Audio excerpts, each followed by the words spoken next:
Napanood ng babae na si Andrea sa CCTV camera na may kabit ang kanyang asawa.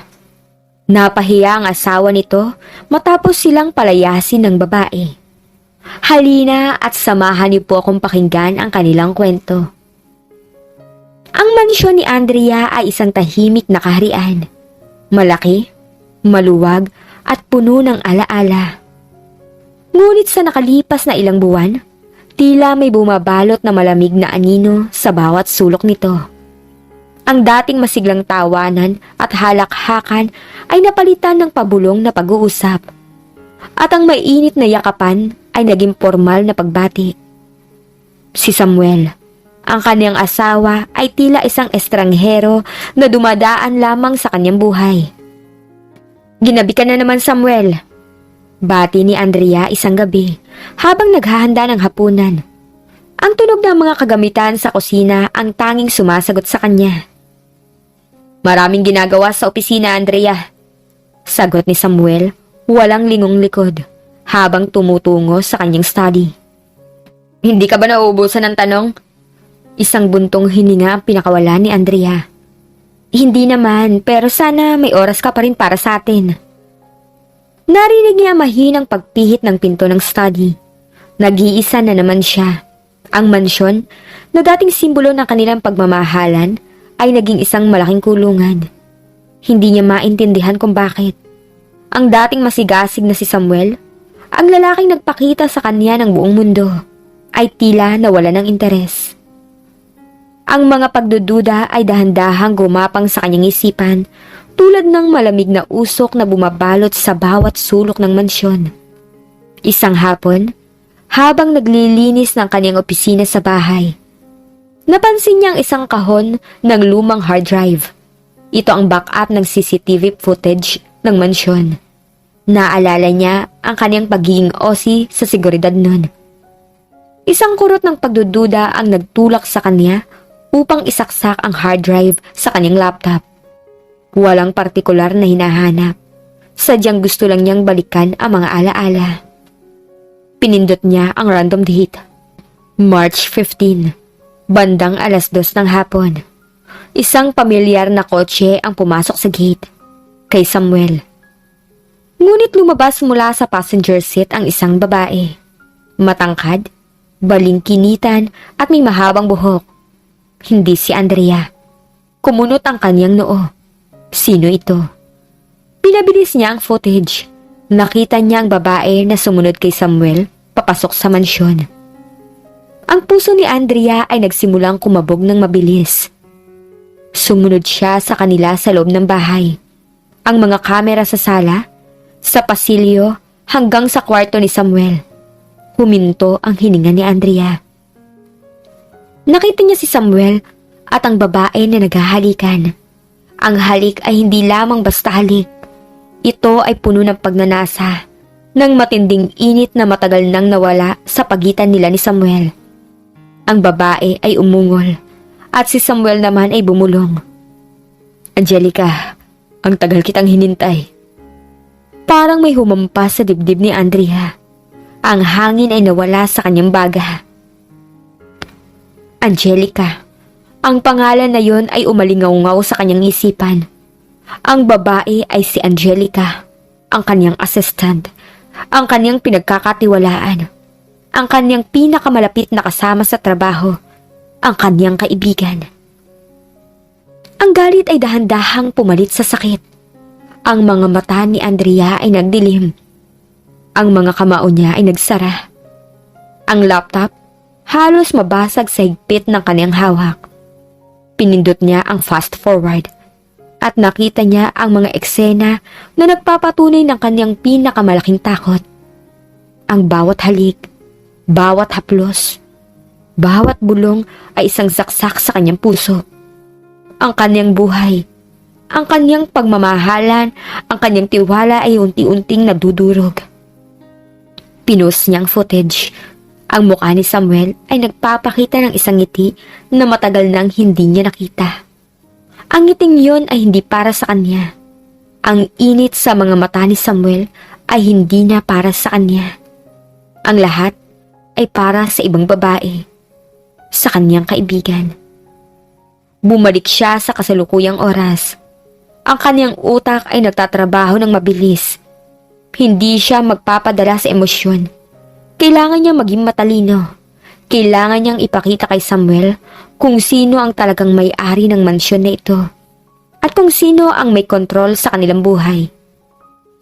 Kinabukasan, isang normal na umaga ang sumalubong sa kanya. Ngunit para kay Andrea, ang bawat sandali ay puno ng tensyon. Naghanda siya ng kape para kay Samuel. "Samuel, magkape ka na." Ang kanyang boses ay kalmado, ngunit sa loob, isang bagyo ang nagaganap. "Salamat, Andrea," sagot ni Samuel, abala sa kanyang telepono. "Maaga akong papasok. May dinner tayo mamaya," ani Andrea habang naglalagay ng asukal sa kape. "May mahalaga akong sasabihin." Huminto si Samuel sa paghakbang. "Ano yun? Hindi ba pwedeng bukas na lang?" "Hindi," sagot ni Andrea, diretsyong nakatingin sa kanya. Ang kanyang mga mata ay matalim, ngunit si Samuel ay abala pa rin sa kanyang telepono para mapansin. "Ngayon na, sa bahay. Walang excuse." Nag-aalangan si Samuel, ngunit nakita niya ang determinasyon sa mga mata ni Andrea. "Sige, anong oras?" "7:00, sagot ni Andrea. "At mag-isa ka lang." Tumango si Samuel, walang idea sa naghihintay sa kanya. 7:00 ng gabi. Ang hapagkainan ay nakahanda, ngunit walang pagkain. Tanging mga baso ng tubig at ilang kandila ang nakasindi. Si Andrea ay nakaupo sa dulo ng lamesa, kalmado ngunit may kakaibang aura. Dumating si Samuel, nakakunot ang noo. "Bakit walang pagkain?" tanong ni Samuel. "At bakit ganito ang setting? May problema ba?" "May problema nga, Samuel," sagot ni Andrea. "Umupo ka." Umupo si Samuel. Ang katahimikan ay bumalot sa kanila. Ang tanging maririnig ay ang mahinang paglagablab ng apoy sa kandila. "Samuel," simula ni Andrea. Ang kanyang boses ay malinaw at matatag. "May gusto ko ipakita sa iyo." Binuksan ni Andrea ang kanyang laptop at inilagay sa harap ni Samuel. Pinihit niya ang screen upang makita ni Samuel ang footage. Ang parehong footage na nagdulot ng matinding sakit sa kanya. Ang footage ni na Samuel at Angelica. Unti-unting nanlaki ang mga mata ni Samuel. Ang kanyang muka ay namutla. Ang pagkabigla ay nababasa sa kanyang muka. "Andrea, ano to?" bulong ni Samuel. Ang kanyang boses ay nanginginig. "Hindi ito ang iniisip mo." "Hindi ito ang iniisip ko?" tanong ni Andrea, tumayo. Ang kanyang boses ay tumaas, ngunit hindi sumisigaw. "Samuel, nakita ko ang lahat. Ang bawat halik, ang bawat haplos, ang bawat bulong. Angelica, ang tagal kitang hinintay. Yan ang sinabi mo, hindi ba?" Si Samuel ay hindi makakibo. Ang kanyang mga mata ay lumipat mula sa screen patungo kay Angelica. Ang kanyang pawis unti-unting lumabas. "At alam mo ba kung sino si Angelica, Samuel?" Patuloy ni Andrea, lumapit sa kanya.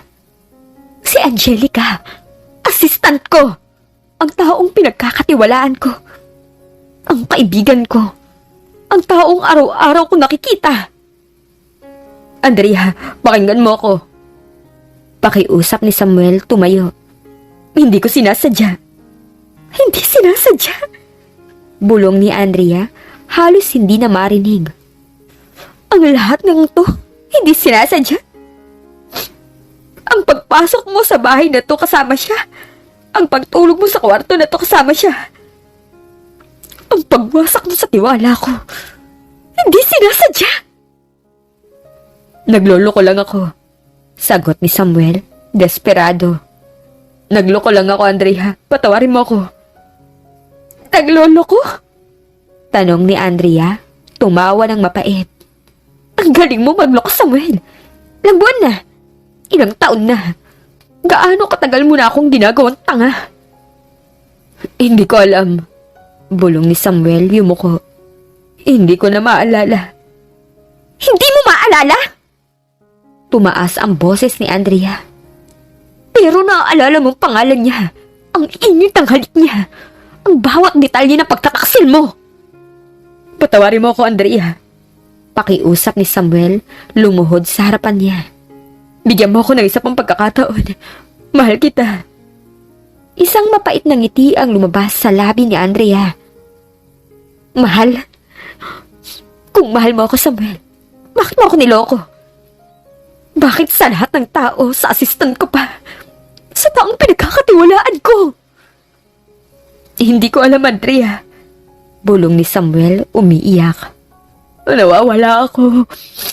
Nagkamali ako. Ang pagkakamali isang beses, Samuel. Sagot ni Andrea. Ang ginawa mo, isang serye ng desisyon. Ang bawat halik, bawat haplos, bawat gabi ay isang desisyon. At ang bawat desisyon, sumisira sa atin. Pinunasan ni Andrea ang kanyang luha. Kailangan niyang maging matatag para sa kanyang sarili. Samuel, may sasabihin ako sa'yo. Ang mansyon na to, ang lahat ng ari-arian na nasa pangalan mo ay sa akin. Nanlaki ang mga mata ni Samuel. Ano? Hindi, sa atin yan. Hindi, Samuel. Sa akin yan. Sagot ni Andrea. Bago tayo nagpakasal, inilagay ko ang lahat sa pangalan ko para sa seguridad ko. Para sa seguridad ng aking pamilya. At ngayon, nagpapasalamat ako sa sarili ko na ginawa ko yun. Pero Andrea, pakiusap ni Samuel, tumayo. Saan ako titira? Wala ko ibang pupuntahan. Yun ang problema mo, Samuel. Sagot ni Andrea, walang emosyon. Hindi ko problema yun. Hindi mo ako pwedeng palisin. Sabi ni Samuel, ang kanyang boses ay tumaas. Asawa mo ako! Asawa? Tumawa si Andrea. Hindi ka na asawa, Samuel. Isa kang traidor. At ang mga traidor, walang lugar sa bahay na to. Andrea, huwag ka magsalita ng ganyan. Banta ni Samuel. Mag-isip ka ng malalim. Nakaisip na ako ng malalim, Samuel. Sagot ni Andrea. At ang desisyon ko ay pinal. Umalis ka. Ang tensyon ay bumalot sa silid. Ang paghinga ni Samuel ay naging mabigat. Ang kanyang muka ay namula sa galit. Hindi ako aalis. Hindi mo ako pwedeng paalisin sa sarili kong bahay. Sarili mong bahay? Tanong ni Andrea, lumapit sa kanya. Samuel, tingnan mo ang mga papeles. Ang lahat ng to ay nasa pangalan ko. Ang lahat ng to ay akin. At ikaw, isang bisita lamang na nagkamali ng akala. Hindi mo to gagawin. Bulong ni Samuel. Gagawin ko. Sagot ni Andrea. At sisiguraduhin kong mararamdaman mo ang bawat patak ng sakit na naramdaman ko. Bigla narinig nila ang pagpihit ng pinto. Pumasok si Angelica na may dalang cake. Surprise! Akala ko magandang idea na bisitahin kayo. Samuel, may cake ako para sa atin. Huminto si Angelica sa kanyang paglalakad. Nakita niya ang tensyon sa pagitan ni Andrea at Samuel. Nakita niya ang laptop na nakabukas sa pagkainan. Nakita niya ang footage. Nanlaki ang kanyang mga mata. Andrea, bulong ni Angelica, ang kanyang mukha ay namutla. Ano to? Oh, Angelica! Ani Andrea, ngumiti ng mapait. Tamang-tamang dating mo, may party tayo. Andrea, hindi to ang iniisip mo. Mali ka ng akala. Pakiusap ni Angelica, ang kanyang mga kamay ay nanginginig. Ang cake halos malaglag sa kanyang kamay. Hindi to ang akala ko? Tanong ni Andrea, lumapit kay Angelica. Nakita ko lahat, Angelica. Ang bawat halik, ang bawat gabi, ang bawat pagtataksil mo sa akin, sa pinagkakatiwalaan mong kaibigan. Patawarin mo ako, Andrea. Pakiusap ni Angelica, umiiyak. Hindi ko sinasadya. Nagkamali lang ako. Nagkamali? Tanong ni Andrea. Ang pagtulog mo sa asawa ko ay pagkakamali? Ang pagwasak mo sa buhay ko ay pagkakamali? Ikaw, Angelica, isa kang ahas. At ang ahas, walang lugar sa mansyon na to. Andrea, huwag ka magsalita ng ganyan. Ani Samuel lumapit kay Angelica. Huwag mong saktan si Angelica. Huwag saktan? Tumawa si Andrea. Ikaw, Samuel, pinoprotektahan pa rin siya? Pagkatapos ng lahat ng ginawa niya sa akin? Ang kapal ng mukha mo! Andrea, huwag mo kaming ipahiya. Bulong ni Samuel, ang kanyang mukha ay namula sa galit at kahihiyan. Ipahiya? Tanong ni Andrea. Tumayo sa gitna ng sala. Samuel, Angelica, kayo ang nagpahiya sa akin. Kayo ang sumira sa pangalan ko. Kayo ang nagwasak sa buhay ko. At ngayon, ipapakita ko sa inyo kung anong pakiramdam ng mapahiya. Kinuha ni Angelica ang kanyang telepono. Security, lumapit kayo dito. Pagkaraan ng ilang sandali, pumasok ang dalawang malalaking security guard. Palayasin yung dalawang to. Utos ni Andrea, itinuro sina Samuel at Angelica. Ngayon na, at siguraduhin yung hindi na sila makakabalik dito, kahit kailan. Andrea, huwag kang ganyan! Sigaw ni Samuel, lumapit kay Andrea. Hindi mo to gagawin sa akin. Gagawin ko, Samuel. Sagot ni Andrea, matalimang tingin. At sisiguraduhin kong mararamdaman mo ang bawat patak ng sakit na naramdaman ko. Diba? Hinawakan ng mga security guards si Samuel. Bitawan niyo ako! Sigaw ni Samuel, nagpupumiglas. Hindi niyo ako pwedeng hawakan. Andrea, please. Pakiusap ni Angelica, umiiyak. Bigyan mo kami ng isa pang pagkakataon, no? Ang pagkakataon na wala na, Angelica. Sagot ni Andrea. Umalis kayo. Hinila ng mga security guards si Samuel at Angelica patungo sa pinto. Si Samuel, patuloy na nagpupumiglas, ngunit wala siyang magawa. Andrea, pagbabayaran mo to! Pagbabayaran mo to! Samuel, Angelica, sana maging masaya kayo sa labas ng mansyon na to. Ani Andrea, ang kanyang boses ay kalmado, ngunit puno ng kapangyarihan. Dahil ang lahat ng nasa loob nito ay akin, at wala kayong karapatan sa kahit ano. Isang malakas na boom ang narinig nang isara ng mga security guard ang pinto. Ang katahimikan ay bumalik sa mansyon. Si Andrea ay nakatayo sa gitna ng sala, huminga ng malalim. Ang sakit ay naroon pa rin, ngunit kasama nito ang isang bagong pakiramdam. Ang pakiramdam ng kapangyarihan. Ang pakiramdam ng kalayaan. Kinabukasan, nagising si Andrea na may kakaibang pakiramdam. Ang sakit ay unti-unting nawawala at ang galit ay napalitan ng determinasyon. Naghanda siya ng sarili niyang kape at umupo sa balkonahe. Tiningnan ang malawak na hardin. Ang mansyon ay tahimik, ngunit hindi na ito ang tahimik na puno ng kalungkutan. Ito ay tahimik na puno ng kapayapaan. Kinuha niya ang kanyang telepono at tinawagan ang kanyang abogado. Attorney, kailangan ko ng tulong mo. Gusto kong i-file ang annulment at gusto kong siguraduhin na walang anumang matitira kay Samuel.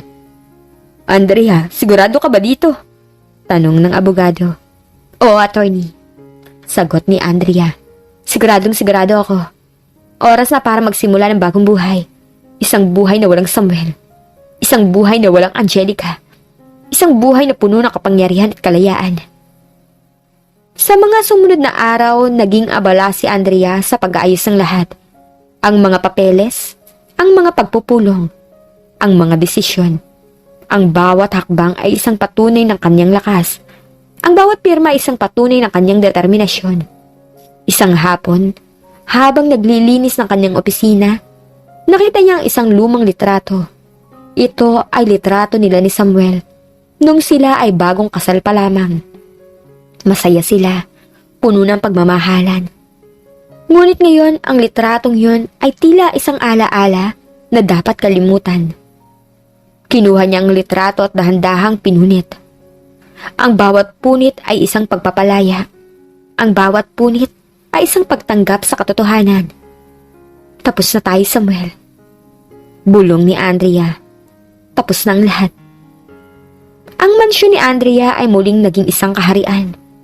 Ngunit ngayon, ito ay isang kaharian na pinamumunuan ng isang malakas at matatag na reyna. Si Andrea, ang kanyang buhay ay hindi perpekto, ngunit ito ay puno ng pag-asa, puno ng kapangyarihan, puno ng inspirasyon. Minsan, may narinig siyang balita tungkol kina Samuel at Angelica. Nahihirapan daw sila. Walang trabaho, walang tirahan, naghiwalay na rin daw. Hindi na sila nagkita. Naramdaman ni Andrea ang isang kurot ng awa, ngunit mabilis itong nawala. Ang bawat isa ay may pinipili, at ang pinili nila ay ang pagtataksil. Ang kanyang buhay ay nagpatuloy. Nag-focus siya sa kanyang negosyo, sa kanyang mga kaibigan, sa kanyang sarili. Nagsimula siyang mag-travel, mag-aral ng bagong bagay at mag-enjoy sa bawat sandali. Ang mansyon na dating puno ng kalungkutan ay napuno ng tawanan, ng musika, ng mga bagong alaala. Isang araw habang naglalakad sa hardin, napansin niya ang isang bagong usbong ng bulaklak. Maganda, sariwa at puno ng buhay, tulad ng kanyang sarili. Ang kanyang puso ay puno ng pasasalamat. Pasasalamat sa kanyang lakas. Pasasalamat sa kanyang katatagan. Pasasalamat sa kanyang kapangyarihan. Ang kwento ni Andrea ay hindi lamang tungkol sa paghiganti. Ito ay tungkol sa pagtuklas sa sarili. Tungkol sa pagbangon mula sa abo. Tungkol sa pagtanggap ng katotohanan at pagpapatuloy sa buhay. Ito ay isang kwento ng kapangyarihan, ng inspirasyon, ng motibasyon. Ito ay kwento ng isang babae na natuklasan ang kanyang tunay na halaga at ipinakita sa mundo na walang sino man ang makakasira sa kanya. Ang mansyon ay nanatiling tahimik, ngunit ang kapayapaan ay bumalot sa bawat sulok nito. At ang kapangyarihan ay naging isang malakas na tunog na umalingaw-ngaw sa bawat pader.